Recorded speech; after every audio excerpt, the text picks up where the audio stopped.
ايه الحقد ده؟ ايه الحقد ده؟ انتوا بتقطعوا لسان اي حد يقول كلمه حلوه في البلد ليه؟ ايه الحقد اللي انتوا وصلتوا ليه ده؟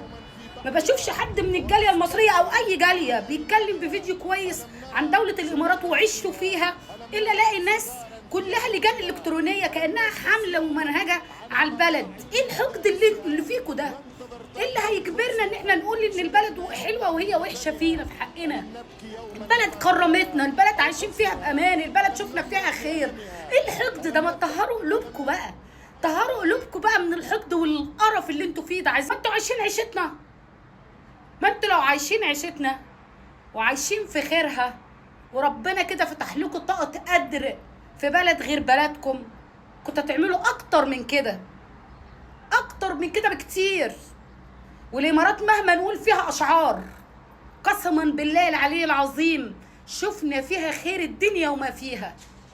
شئتوا ابيتوا نططوا على الحد كلمه حق من ولاد اصول عايشين في قلب البلد، وهم شايفين وهم ادرى باللي شافوه من البلد دي.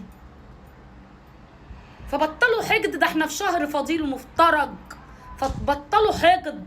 اي حد تلاقوه بيقول كلمه كويسه نلاقي اللجان الالكترونيه والخونه والاندال يعلقوا بكلام ملوش اي تلاته داعي. طب بالي، طب ليه؟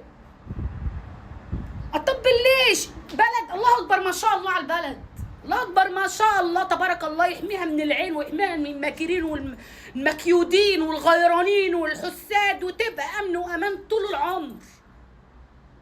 ده انتوا عالم مرضى نفسيين.